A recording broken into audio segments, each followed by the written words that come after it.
Okay, great. All right, well, let's go ahead and get started. Everyone is busy, especially this time of year. This is Lavinia Dickenchog from the State Board of Education. I just want to thank everyone for taking the time to be on this morning for this training. Indicator 14, as you know, is super important, and the more you are familiar with the survey, and especially all the rich information that you can access on the Utah Coast School Outcomes website, I think the better off you will be. There's so much information.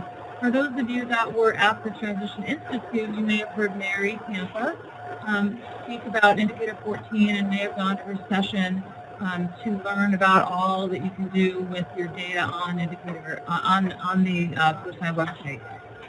So I think just now I want to go ahead and turn the time over to Mary Tampa, who is our contractor and maintains this website and does our trainings so that you are able to understand how to input your SoSci surveys onto the website. So I think I'll just turn the time over to you, Mary. Okay, I got a screen here and a screen here, so keep looking over here. That's because I see everyone in here. And a big welcome to everyone, and thank you for being here today. We will go just until 10 o'clock, so I want to make sure that I honor your time to get back to what you're doing. I want to give you a brief overview on what's available on the website, and you should know that everything that you need is on this website. You won't need to go anywhere else to get any information or to conduct the surveys or to get your data. It's all here, everything that you need. And my main goal today is that, one, you know where to find things, and two, that you understand the intent of each of the survey questions, because that's going to be one of your biggest jobs, is being familiar with how to get into the survey and start that survey with whoever answers the phone, and then become familiar with the survey questions. One of the things that you'll see is the questions are written fairly formal, and it contains the most information that you would need when you're talking to a former student. And what you'll want to practice is getting very conversational with those questions and tailoring them for the person that you're talking to ensure they understand the intent of the question. So as many questions as you'd like to ask today, please feel free. And if you think of a question later or you don't want to ask a question with everyone, at the very top of the page on the indicator or the Utah Post School Outcomes website is contact information. So my contact information is everywhere in all the documents, but it's easiest just to go here. You can find Lavinia's information and my information. You can either give me a phone call or an email, and I will respond very quickly to your request, because I know usually you're involved in doing what you're doing and you need an answer right away. Lavinia, if you can watch the chat, and if somebody is raising their hand, and please interrupt me if I miss that, because it's over on that screen. Otherwise, I'll just keep going with what we have here. But anybody feel free to ask a question. The URL that you have, there's actually two of them, and they both work the exact same way. One is utah-pso.org. That's the short one. But once you log in, you'll see the old URL. It's utahposthhighsurvey.org. That just stays there, and you're all in the right place if you use either Utah Post High Survey or utah-pso.org. So when you get here, you're going to see the welcome, and there are a few resources that we put here last year. One is a special note to families and youth written in Spanish, the English version and an accessible version. So you can come up on special readers. These things we won't talk about. It's using your data. It's our welcome page. Most of these, we tried to create a website that wasn't so difficult the person doesn't need a manuscript and directions on how to use this. And you won't use these things. We won't talk about them today, but any state reports that we've written are on the website. And the reason I bring that up is anything that you see as a state report, your district also gets as a district report. And at the end of the survey process in the fall, maybe October, early November, we can set up a call similar to this, and I can actually go through your data with you if you like and show you how to read each of these reports. But again, they're pretty simple. to read, and I would encourage you to look around the website and see what there is. The data is real-time data. So if you have 5 exiters in your district and you finish one survey, all of these reports autofill with that data. If you complete a second survey, they change. So it's real-time data. Whenever you collect the information and save it, it adds to your district's reports. This is a little outdated. I thought we updated it, but it's a little outdated. This tips for increasing response rates. This talks about things that you can do. I don't really like this resource, but the second page talks about what you can do after the students exit to locate information on how to find the students. I know that you collect your contact information when students are in their senior or final year of school. Sometimes it's outdated, and this just gives you a few ideas on how you can find phone numbers to contact them. You can, one of the big questions we get is, can we notify them on Facebook that we're conducting a survey, or any of the other social media? And the answer is yes. You can't mention that this is a survey just for people with disabilities. You can talk about, we're doing a survey of students who exited school last year, who left high school last year. You just can't mention anything about disabilities, and you'd be fine. You'd be fine. I assume everyone has an account, but if you don't, this link right here for request an account goes to Lavinia, and she can set you up with one. And one of the things that we have in the assurances is you cannot share your username and password with anyone. So if you're co-teaching with someone or you're going to be doing the surveys with someone, you need your own username and password. So when you log in, what you're going to want to do is you will see this. If you're not logged in, you will only see these upper links right here. But once you log in, you'll see this blue link that says coordinator links. And this is where everything happens. So the first thing that you're going to see is the confidentiality is critical. And of course, in special education, we're steeped in confidentiality. Everything that we do revolves around confidentiality, and collecting information on what students are doing within 1 year of leaving high school is no exception.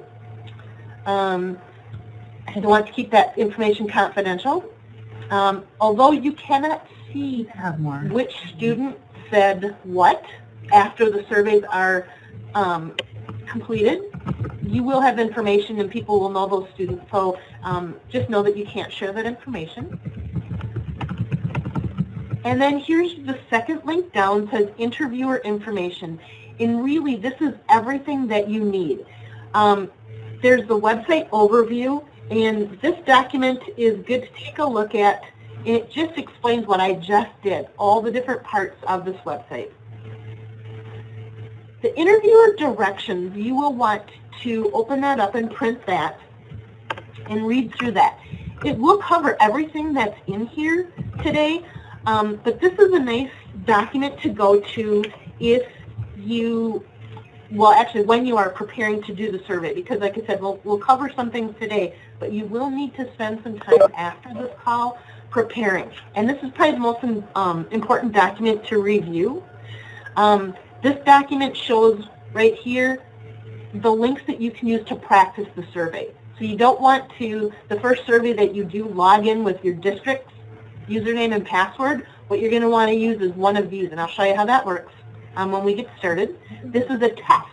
So you can go in here with one of these 5 districts, these test districts, and practice all the different combinations of what can happen once you start an interview and practice that way. And again, this just reviews everything that we're talking about, and then I'll go through these links. But this tells you how to edit your contact information and conducting the survey. So everything that I will be talking about, rather than doing a PowerPoint, I put this just in a PDF document, but everything that we're going to talk about is right here. So these are just screenshots of the actual survey. Okay? And this is what happens as you go through the survey process. Okay, any questions?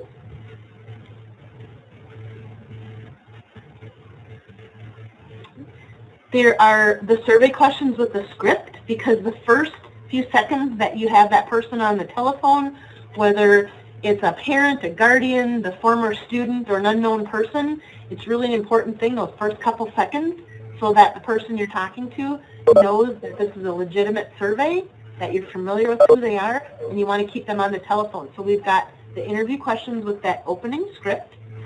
That's the paper version. That script, once you log in, is actually going to be online, and it will guide you through what to say. Sometimes people feel a little reluctant doing paper or doing online, so we made a paper copy available. So really, they're very similar. They're not exactly the same, but they're very similar. You can print the survey questions with the script to get familiar with how the survey works, those first couple questions, or you can log in and just start practicing online. The interview questions are right here, and you of course will want to print a copy of the interview questions and all the response choices.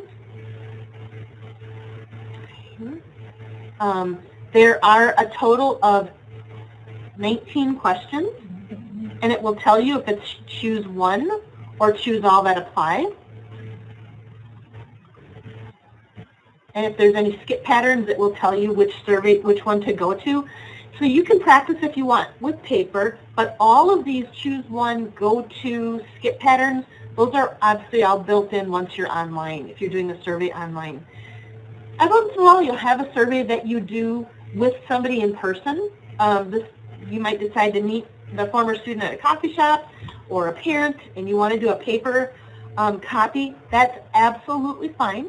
After you do the paper copy, you'll want to go online and click on the student's name and enter the survey, because it's really the only way that your results can be entered is if you transfer them from paper to online. There is a tip sheet that you'll also want to read through, and these are just things that we've picked up on over the last several years of doing the survey. So starting that phone call, the first few moments are the most important to determine if they're going to talk with you or not. And there's a little script. So I put the script in here, and it takes a little while. I've actually done the survey a couple times, and it takes you 2 or 3 really to start feeling comfortable with it. And I think it's that transition of reading what we have here to becoming conversational. So read it, and then just think of it in your mind that somebody answers the phone, and you just want to convey that it's a short survey and that your answers will help us better plan classes activities for current and future students. And we really appreciate your time in helping us. So whatever you want to use that you're comfortable with, that you know will make sense to your former students and families as you're deciding to, if you need to leave a message on an answering machine or a voicemail, what you're going to say versus if you get somebody live on the phone. Here are just some assurances, encouragements that we're not selling anything. And now kids' stranger danger are things online. And with the do not call list, whenever you get a phone call, it's like, who is that? Especially if they don't recognize the phone number. So it's important to have these things ready. Let them know that they can decline to answer any question if they're not comfortable with it. That the survey is voluntary. You don't have to participate. You can start and skip any questions that you don't feel comfortable answering. And that the survey is really important to the school district. I did have a phone call once from a parent saying, you know what, my child's already left school. Why should I participate in the survey? And Lavinia is part of a community of transition partners that also includes adult service agencies. And we spend a lot of time talking with adult service agencies about the survey and things that we're doing in high school, the whole WIOA. And so the answers in the survey really can collectively be shared with adult agencies to make the journey of the first couple of years students are out of high school better for them. We're always all trying to improve our practice, and it's no different once they're working with young adults. Talks about should you use paper and pencil? Who do you interview? We first want to connect with the former student. So there's a script that talks about if the parent answers, explaining the survey and trying to get a phone number and a good time to call the former student. But you can take survey results from a parent, a guardian, a sibling, somebody who may know what the student is doing right now. If they answer, I don't know, to the first 3 items or so, you can thank them for their time and end the survey as unsuccessful because they wouldn't be a reliable interviewee. So we use your phone numbers that are available. We load from the district. We load your district's exiter information and the contact information, but you'll find that you will need to do a lot of updating. Once we try calling, you want to try to call different times of the day. A lot of you will probably call after school, but when school lets out, you want to try mornings, afternoons, and early evening. You might want to try a Saturday morning, but you don't want to try on a Sunday or after 9 p.m. But what we want to make sure is that we're calling former students at all times. If you only called at 3 o'clock, you would likely not include anybody who's working during the day. So you want to vary which times you're calling. And have a script ready to go. So if you have to leave a voice message, you know which phone number you're leaving. Are you leaving a school phone number? Are you leaving your personal cell phone number, your home phone number, or no phone number, and just say, I will try you again. So think about how they're going to contact you if you have to leave a message.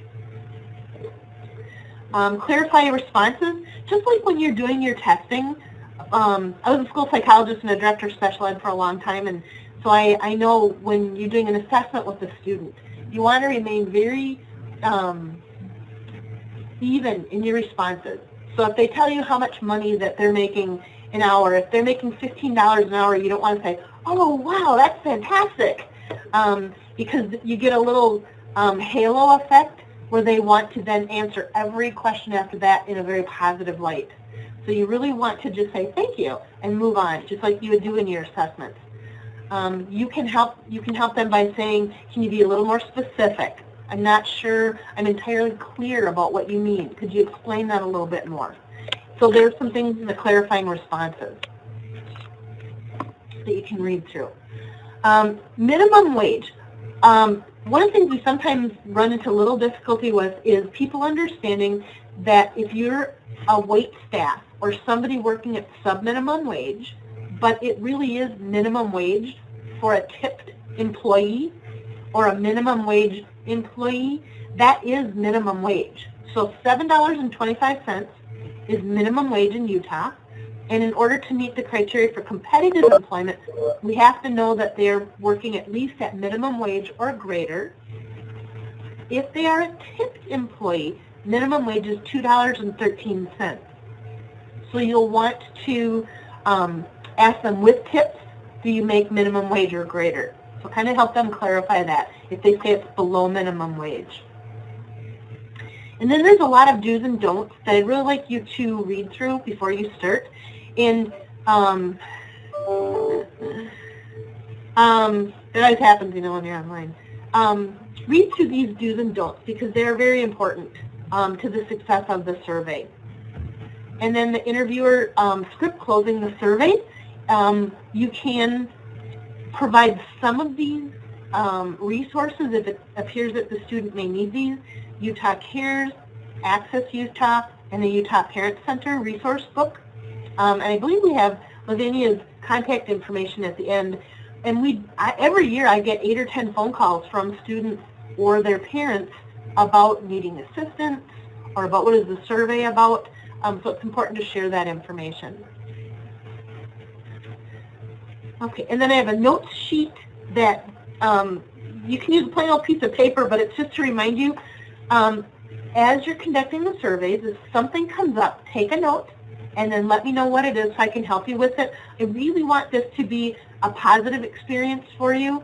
We've had lots and lots. We do a similar thing in Wisconsin. We've had over 200 teachers trained to do the survey. The teachers say it's some of the most important work they've done in their career. It really helps them to understand the needs of their former students, addressing the needs of their current students, and many of them come back year after year to do the survey. And the parents and the kids are really impressed somebody bothered to call to ask. So it's not a real hard sell once you get them on the phone and they understand what the survey is about. So I want you to enjoy the survey. So please don't hesitate to contact me with any questions you have. Okay, so when you log in, there's going to be two places that you'll go. One is edit contact information. So if you,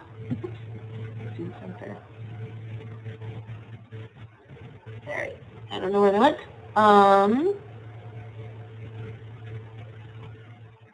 Let's just log in real quick here.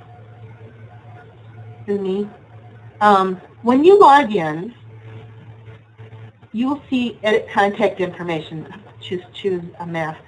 We're all confidential here, so you're going to see some students' names, but don't look at this too much. What you're going to see is your student's name and a phone number, and you'll see a blank comments field. The comments field will fill in as you're working with the student. So if you need to edit a phone number, you can just go in here and edit the phone number. Okay? Or any kind of a special message. So if when you make an attempt, it will auto-fill in here what happened with that attempt. But if you get a hold of a parent and they say, call the student after 5 p.m., you can make a note. Call after 5 p.m. and save that. And the next time you come back in your comments, you'll see what is happening with that. So one of the first things you're going to want to do is take a look at the list of students on your district list. There's 5 students here.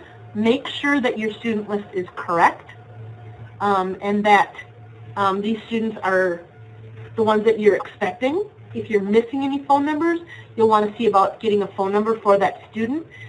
It fills into the survey. Once you go online and you start doing the survey, the student name and phone number auto-fills into the interview form, so it's important to have that information. You can add additional information for a parent or guardian in here if you get that, so that will be important as well. So that's editing the contact information, and you will always be able to see what happened. So if it's completed, it will have a date. Something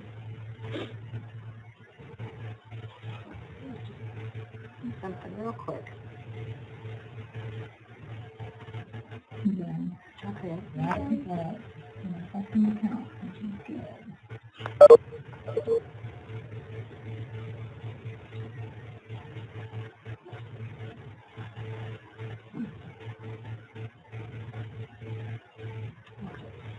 Then the second thing you're going to do is enter survey. So these two links, edit contact information and edit surveys, will be the two things that you'll want to look at. I don't know why they were there. They just disappeared. I'm going to just do the students here. When you log in to enter the survey, what you're going to do is enter the survey right here. You will always have your choice of 3 things. One of 3 ways that the survey is going to be conducted. So when you click on the Enter Survey, you're going to see 3 links. The interview has already been successfully completed, and I only need to enter the data. So this is if you do paper and pencil, and you want to enter the survey information. You start by indicating who answered the telephone. We're just going to say it was the former student. And it gets right into the survey. There's no beginning script that you'll have. You'll go right into the survey. Then there's no contact due to district comments. So there are a couple ways that you will not successfully complete a survey.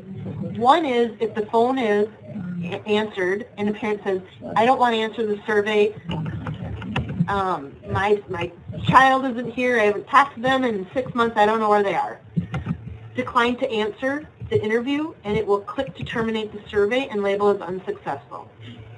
So any of these reasons, unresolved language issue, former student is unavailable and no other responder was available. No, because they have to be. So these 3, you actually contacted somebody and one of these 3 situations occurred. Or you can go through your list, and if there are places where you're absolutely not sure of a phone number, you can't find one, you can click on this, and it will be terminate and label as unsuccessful. We allow up to 5 times that you call a student and the phone call is not returned, and it will automatically close for you and label it as unsuccessful.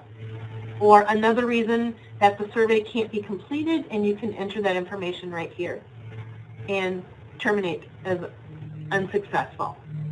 And this unresolved language or comprehension barrier, one thing that you need to know is that we are working with St. Norbert College Survey Center near Green Bay, Wisconsin. They've done the survey almost 20 years that I've been doing the survey. They've done the interviews on behalf of school districts.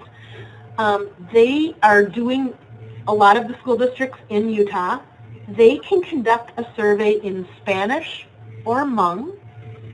And if you need a survey done in Spanish, you will just put that maybe an other student needs the survey in Spanish, and we'll keep track of those and do those surveys in Spanish. Every once in a while, you'll have a family that exited and it wasn't a good situation. The student didn't leave on good terms, or there's another reason that you're not comfortable completing the survey with a specific student or family. Put that in the comment section, and we'll have St. Norbert contact that 1 or 2 families, if that makes sense. We can do that. The other way, so these are students who are available to receive a phone call, but it could not be completed successfully for one of these reasons. There's another group of students who won't participate in the survey because they are ineligible to participate. So as you're conducting the surveys or as you're looking through your list of students, you will see somebody who was reported as a dropout, but you know that they have returned to the high school setting. If you see one of those, you can click there, and you'll click here to terminate the survey and label as ineligible. That student actually gets removed from the list of students eligible to participate. So if you start with 20 exiters and 1 has returned to the high school setting, your new population is 19. So that student's actually removed. They did not yet graduate or exit. They're still in high school. So you see a student's name on that list. Maybe your district had marked that they were an exiter, but they stayed in an 18 to 21-year-old program, or they just didn't graduate. It's not that they dropped out. Well, they could have dropped out and returned, and that would be this one. But this is they did not yet graduate. They're still in high school. Or the wrong exiting year. If they exited more than 2 years ago, they're not eligible to participate in the survey. So they have to be out 1 full calendar year, or that they're deceased, or other. And if it's other, you can enter the reason here. Okay? So difference between unsuccessful and ineligible. And you can put a question in the question box if you have a question on that. Most of the time, you'll be selecting. I will be filling out this form while conducting the student interview, and that's where now you start getting into the script. So you can see here, this is the survey for the student, and this is the district and the building. And here's the student's phone number. So, and you won't see this exit reason here. Phone number, if you have a parent, guardian, or name, it will be here. And so what you want to do is, in your preparation for conducting the surveys, you're going to want to log in as Zeta, one of those Zeta emails that I want to go over that one more time before we get started, or before we end this call, about how to log in as a test district. So what you want to do is just try the different scenarios. So if the phone is answered by a live person, you click yes, and you get your script. Hello, my name is, and insert your name. I'm calling for the Academy Math Engineering Science School District. Now, this may or may not be true, that you received a letter stating that someone representing their former high school would be calling to ask questions. We do have in here, in the survey instruments and also in the interviewer information, a student letter that explains why you're conducting the survey. And I know from working with St. Norbert all these years that boy, the resolution, for some reason the resolution, it won't look this bad on your screen. For some reason the resolution doesn't look good on my screen today. Video. That's better. And left. And it's explaining about the survey and why it's important to participate. And it, again, has Lavinia's phone number in here. You can send this to your former students. Again, it's just an extra measure that helps your response rate. It's extra work, so it's not required, but it is important and it does help. And even if you decide not to send this letter out, it's a good idea to read this letter because it does explain the survey a little bit more, and it will help you once somebody answers the phone going, oh, okay, I understand more about why we're doing the survey. Okay. Let's go back in here to enter surveys. So now if I say I'm going to enter the survey, again, you're always going to get one of these three. I will be filling out this form as I'm conducting the survey. The phone is answered, yes. Okay, so again, this opening script, it's just there as a placeholder to let you know that you have your introduction, put in your name and the former student, and it's just an introduction. Who are you speaking with? The former student, and that pops up in your script. Okay, I'd like to ask you some questions about your experiences in high school and about your current living arrangements, involvement in continuing education, and employment since leaving high school. Your questions will only take a short time. Your answers will be used to help your school district better plan classes and activities for future students and will be kept confidential. I ask you these questions now. If you read this exactly like this, I wouldn't get many kids who are going to stay on the phone with you. You have to read this and be conversational. Hi, this is Mrs. So-and-so, and I'd like to ask you about things that you've been doing since you left high school. And your answers, the survey will only take less than 10 minutes. Can I ask you these questions now? So like I said, the things in the gray boxes are your script. Read them, become familiar with it, and then get as conversational as you can. So they're either going to say yes or no. If they say yes, there's two questions we ask. One of the things that the Office of Special Education Programs, who gets this information from Utah, is concerned about is, how do you know you have the right former student on the phone? So we have these two questions to answer that question. Are you still in high school? If they say yes, did you leave and return? Yes, end the call, because they haven't been out, they're still in school.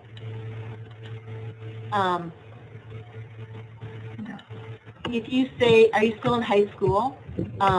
No, have you been out more than 2 years? If they say yes, it's an end call.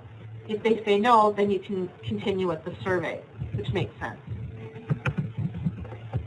If they say no, you cannot ask the questions right now. I'm not interested in the survey. This is, again, where you'll want to prep and be conversational about, is there any information I can give you that might change your mind? Or can I leave a phone number with you in case you change your mind about participating? And then if they say no, that's fine. I mean, they thank you for your time and label it as it's actually unsuccessful. If they say yes, then say call back on Saturday morning. You know, whatever comment you need to put in there about what they told you about additional information or calling back at a different time. If it's a parent, a guardian, or anyone else, you get a different script. So you get the same script for these three, a little different than the former student, and the only way it's different is you're trying to get at where you can get a hold of the student. So what's the best way to contact Ernest? So it pops up. If it's former information, that contact form, that edit student information that I showed you, that form pops up. Remember, I put in this call after 5 p.m. So now you're going to put in a comment that's 5/22, that's the date.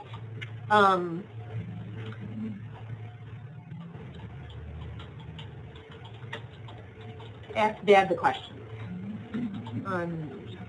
Options is grayed out.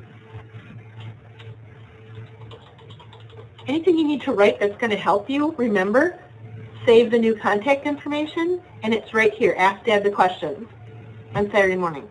So the survey, that was an attempt. Now it's Saturday morning. You're going to call back. I will be filling out this form while conducting the interview. There's a student's phone number. If it's disconnected, obviously it's going to be unsuccessful. If there's no answer, click here, and it counts towards one of the 5. When you hit 5, it'll automatically label the survey as unsuccessful. Again, number of contact attempts made to date is 1. Voicemail, you can leave a voicemail. So let's just say that a parent answered the telephone. And again, it's the same thing. You're introducing yourself. I'm going to change this to say, Ernest may have received a letter. Who are you speaking with? So may I please speak with Ernest? This is Ernest's dad or mom. I'd like to speak with Ernest about his high school experiences, current living arrangements, involvement in continuing education, employment since leaving high school. Again, involvement in sounds kind of, ooh. Change it to just what he's been doing since he left high school. What is the best way to contact Ernest? There we go. If they give you former student contact information, again, that same form pops up. And you can put in here 527, your phone number, All in there. and then put in what it is. Okay. You can put the new phone number in. The interviews have to be done by... Save the contact information. Okay, so you have your new phone number. Everything you put in that contact information always comes back to the desktop. So again, the phone is answered, so I'll be filling out this form. Phone is answered. I'm a parent. Student is unavailable. So either they're going to give you contact information of where to get a hold of the student, or the student is unavailable. So they hand the phone to the student, give you contact information, or say, oh, I'm sorry, he's at work. Do you feel you know enough about Ernest's high school experiences, current living arrangements, and involvement in continuing education to answer some questions? Yes or no? If they say no, you can select a reason why or the other. Just put that in there. Or you can select yes and enter the reason. So if he says yes, if the person says yes, then you continue. These don't disappear, but you put yes and then you'll continue. Is he still in high school? No. Has he been out more than 2 years? No. So then the survey begins. This box right here, you don't read to them. Any of your script is in gray. This just helps you understand what we're looking for indicator 14. So here are the definitions of what we're looking for. So this is higher education. Anybody involved in a 2-year or 4-year college or university program or other post-secondary education or training. And that's really any kind of a program that helps with I want to know it well. their employability skills. So if they dropped out of school, if they're continuing with the GED, if they're in any type of mission work or volunteer work that helps with employability skills, that's counted as post-secondary education. So you start out with your script. And I'd like to ask you some questions about your continuing education.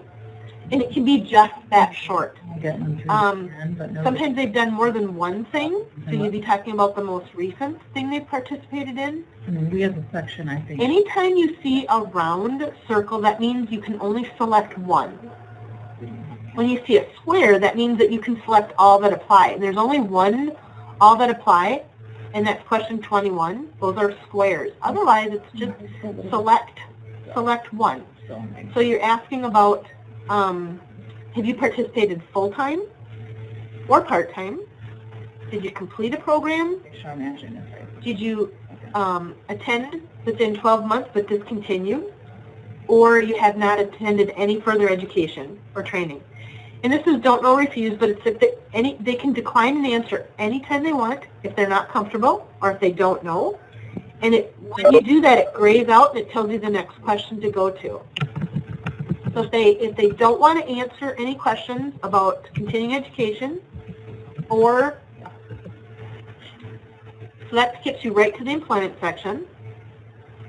If they have not attended, one of the things as educators we like to know is if they haven't gone on to any further types of education or schooling, why? So what's the main reason that they have not attended post-secondary education or training? There's 4 questions that ask about if you've not attended or if you tried a program but you quit before the end of one semester or one term, if you've not been employed, or if you've worked less than 90 days. Those 4 questions will give you kind of a longer list of reasons why. What you want to do is get familiar with this list so that you can say, well, I didn't plan to go, I couldn't afford it, I do plan to go in the future once I earn enough money. There weren't any opportunities close to home, transportation, I didn't have the skills, I started a family, my disability prevents me. A lot of these reasons why they may not have started a program. So get familiar with this list. If you're not sure, click Other and write the response in here, and then I can go back and code these. Because believe it or not, I look at every single one of these surveys as they're being completed to make sure that they're being coded in the correct place. So if you're not sure, just write it in here. But it helps if you become familiar with one of these choices and select one. So if they have continued a program, you can see these go to question 4. So if they're full-time, part-time, or have completed a program, what you're going to then ask them about is what they've participated in. And you're actually going to ask the whole series of questions about higher education and other post-secondary education or training. Have you enrolled in a 2-year college or community college? And you can see here I have, for example, a 2-year college like. What you'll want to do is switch these out for a community college or a 4-year university or tech school that your students are familiar with in your area of the state. So here we have the Salt Lake Community College, but if that's not near you, put one that is, so they understand a 2-year college or community college. And then a 4-year college or university, or a 2-year degree program or tech college. If they say yes, you want to find out if they completed at least one term, or they did do a 2-year college, but they didn't finish at least one complete term. And a term is, it can be a semester, a quarter, a trimester. If it's an online course, did they finish that online course? So did they finish the unit of time that they signed up for? So it can vary. Because part of the definition and where the state or your district will get credit for a student going on to higher education or other post-secondary education is they have to have completed one full term. Okay, so just indicate what they did. Most of these, they'll have one, and no, I didn't attend this type of program. I didn't attend this type of program. I haven't attended this type. Yes, I've completed at least one, and then it can say which one it is. And this number 11 is really important. This is participated in any other type not listed above. This is your communication between me and your survey. So whatever you have in here for a response, I will code it in the correct place if it belongs there, but sometimes it doesn't, like an online course or pilot school. I have to think, okay, pilot school. Where would that be? Is it short-term educational training, like truck driver school, barber cosmetology? Is it high school completion? And think about where they may have taken this survey, or taken the class. If they did their GED at a technical school or a 2-year college, you can click it up here. Okay? So if that makes sense, think about where they're taking that survey, or taking that class. I'm sorry, taking the survey online, taking the class someplace else. So you'll finish these. So it's really what did you participate in and did you complete a term? And then the next set of questions talk about competitive employment. Is that from yeah. The former student has to say yes to all of working in the community, minimum wage or greater, 20 hours a week or more, and for at least 90 days, either all in a row or at least 90 days combined since they left high school. It can be one job, it can be 3 or 4 or 5 jobs that add to 90 days, any way that equals 90 days. So thinking about the 12 months after you left high school, please answer the following questions and include all the places you have worked within the 12 months since leaving high school. Think about your current or most recent job. If you work more than one job, you can combine your hours and salary.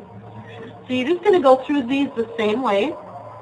Which of these best describes your employment status within the 12 months of leaving high school? So it doesn't matter if you call next week or if you call September 30th, you're asking them to think about the things they did within the year of leaving high school. So June of 2017 through June of 2018, that 1 year. So that the questions are actually comparable from student to student to student. It's within that 1 year time frame. So here, I've been employed for 3 months since leaving high school. And then you go to question 15, which is where is the setting? I have worked, but it's been less than 90 days. And then we ask why. But you still answer the rest of the questions, even though it's been less than 90 days. I am not currently employed and have not worked since leaving high school. Okay, is everyone still there? We've got a low bandwidth warning. Can y'all hear me? We could maybe tell her she wants to turn. Okay, well, I'm just going to keep going. If you're not currently employed, that's where you get that same long list of why. But if they have been working, we need to get those components. So where's your setting? In the community. Most of them, 93% will be in the community. So Kmart, McDonald's, a warehouse, really anything in the community that's not military. It can be supported employment in the community, like on-the-job training. It can be self-employment in a family business, which means if you're a homemaker or you have a business such as a farm or catering or guide service, if you're self-employed, that counts as competitive employment. Institutional or residential, so that doesn't mean that you, it means as a resident. Because we've had some people actually work in a jail, but they're actually there as their community employment, not as a resident. And then sheltered employment, where most people have disabilities. If you're not sure, go ahead and click Other, and then put in here what it is, and I will go ahead and click the correct one. How many hours do you work?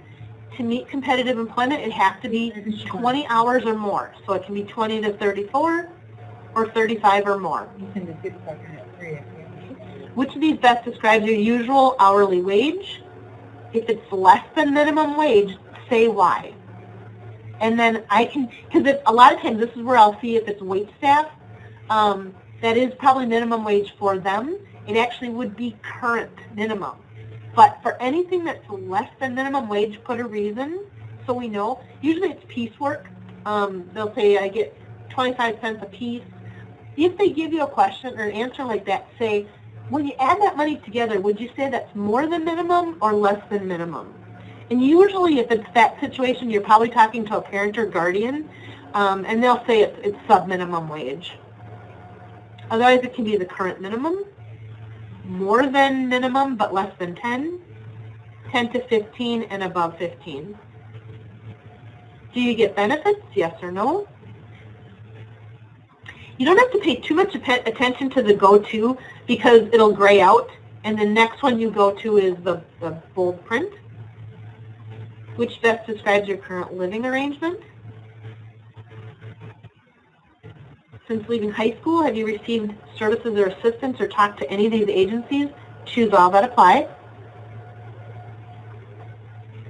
And what difficulties have you had being employed or attending post-secondary as you'd like? Things that you're doing now, what's something positive that happened while you were in high school to help you reach your goals?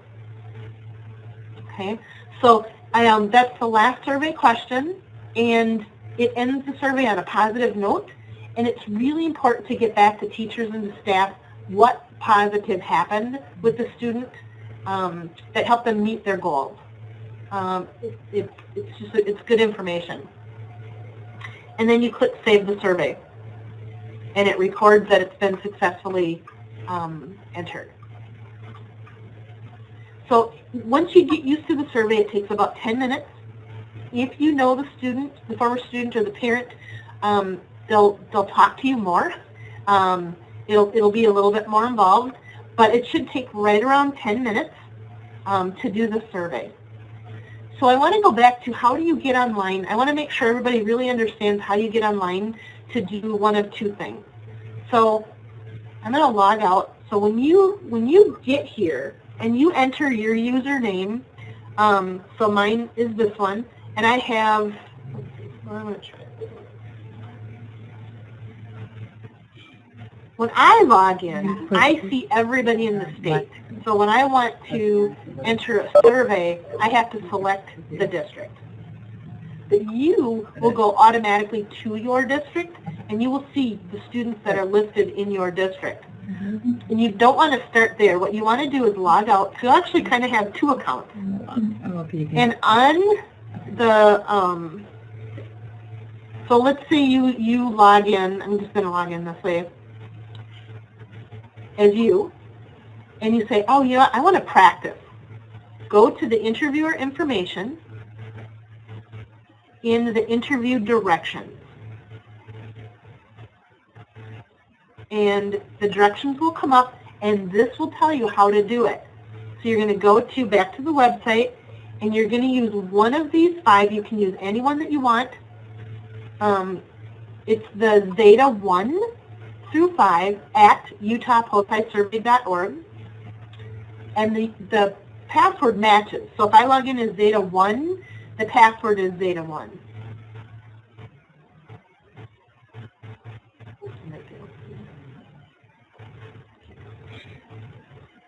Okay, here I'm located. I logged in already as Zeta 5. So I'm logged in as Zeta 5. And I'm not sure why there are students here, but the students, I'll make sure that they're in here today. So you'll see a list of students in here that aren't actually accurate. And you can just go ahead and start clicking all the different combinations and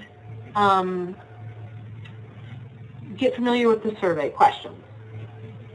So give me a little bit. I think, Lavinia, are we planning to start June 1st with the surveys?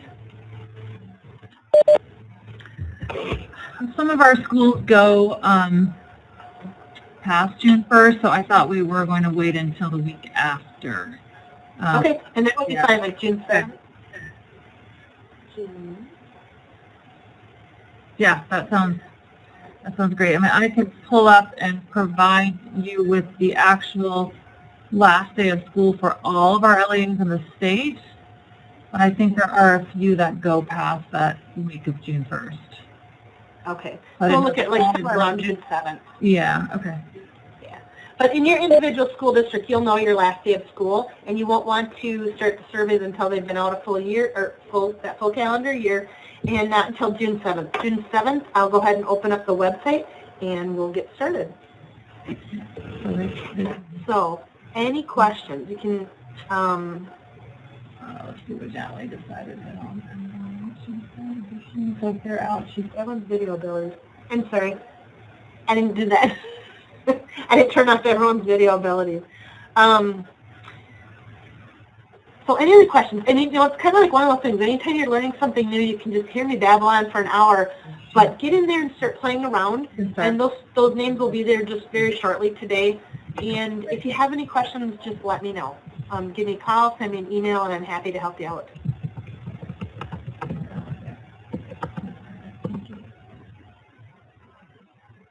Anything else I didn't show you that I promised to show you? What the options were, what the hybrid was.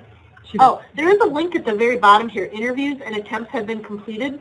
So when you're all done with your list, you can click this, and that's an email. It sends an email to me that your district has completed the surveys, and then I look through each one and make sure that everything's coded the correct way. And if you have any comments in the other boxes, then I make sure that those are coded in the correct place. Email Jana with details.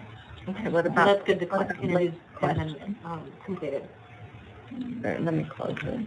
See it very well. Okay, and I guess we're done today. And you're also welcome, of course, to call Lavinia if you have questions. Can you just yeah. Mary, hi, this is Lavinia. Oh, wait a minute. Oh. Can you hear me? Oh, So, mute if you're talking. can you hear me now? Yes. Okay. So there are some questions. Some of the LEAs have chosen the hybrid approach where they want St. Norbert's to start their interviews and then they want to do the follow-ups, right? Yes. We have a number of those. So what is the best way to let them know when St. Norbert's is finished? And will they do more than one attempt? And how is that going to look? And should I contact them or will they just see that on the site? Okay. Well, there's a couple things. Right now, I have a list of 18 schools that have said they want to start before St. Norbert. So I want to make sure that that's correct because I don't want to leave your name off the list thinking that you're going to start if you've changed your mind. So I think that's one thing we'll want to confirm. And then I have a list of about 18 districts that say they'd like St. Norbert to start, and then they'll finish up. So if St. Norbert starts, St. Norbert would do exactly like you're doing. So St. Norbert is going to log in as your district. They're going to do as many of the surveys as they can, and they will do those first in June. When St. Norbert is done, they click this interviews and attempts have been completed. That's an email to me that they finished up the American International School of Utah. Then I can let you know St. Norbert has finished as many as they can. Would you like to now finish up the 5 they couldn't contact? When you tell me yes, I'm going to open the surveys back up again. And any ones that were marked unsuccessful will have a new link that says enter survey. So previously it will be marked unsuccessful from St. Norbert, but I can open the ones that are unsuccessful and give you to the end of September to complete those surveys. So we actually have to the end of September to finish up all the surveys. What I'd like you to do, though, is get in your mind mid-September, because if you don't complete those that are open, then I have to go back and close them. So by mid-September, I want to make sure that all the surveys that you said they want to do are finished. And even if you can't get a hold of the student, if you have those 5 open surveys, you want to go through and close them, either by the survey or the interviewer comments. So that's the procedure. If you said you are doing your own surveys first, I won't even give your school district name to St. Norbert. If you said you want St. Norbert to start and then you want to do follow-up at hybrid, I'll give that your district's name first to start with. So that's kind of the procedure. So probably we have to verify those 35 districts or 36 districts who have said they want to either start their own or to finish up after St. Norbert starts. Okay, well, I'll make sure that folks then indicate first on the actual website, which way you are definitely going to approach the survey this year. Yep. And for those LEAs that want to begin and do their own, but may need some follow-up from St. Norbert, should they just contact me and then I contact you, Mary? Is that the best way to do it, or? It's up to you. You can do that, or Okay. you can contact me directly if you want to save yourself a little bit of work. But if you want to know what's going on, I'm certainly happy to take that information from you. Okay, well, why don't I suggest this, that LEAs that want to do their own surveys, but then find out that they need St. Norbert's for, possibly a one that has Spanish or another language, or maybe a situation where they don't have a great, situation with a student and they want St. Norbert's to continue those. Why don't you directly contact Mary? But if you have any questions or if you can't find her contact info, then use me in between. Okay. And then we'll verify those 18 districts, because you might know some of those 18 districts have changed their mind. Right, and I think we'll know more this afternoon. Okay. Not everybody is necessarily logged in. So one other thing I wanted to mention, and I did send this out in a couple of speedometers. It's a really great idea, if you haven't already, to send out that student letter too. We recommend that it gets sent out in May. That letter, there's a template that you can input your own information from your LEA and send it to students and families to kind of let them know that the survey is coming up. There's two letters. There's one that we recommend you hand out at the student's last IEP, and then the other letter that gets sent home a year later just to remind them. We just think it will really help increase your survey response rate if that's done. If you have any questions as to where to find that, let me know, or maybe Mary, you could pull it up really quickly. I don't remember if you covered that initially. That former student letter? Yeah, the student, I think it's the top one, right? The Yep. student letter, that's the template. Yep. The only thing I noticed that needs to be changed in that are the dates are incorrect. It says 2017 survey, it just needs to say 2018. But it's in a Word document, so it's very easy to change. Yep. I actually changed that this morning. Oh, awesome, okay. So the dates should all be correct. And you can put it on your own letterhead. You can, really personalize it.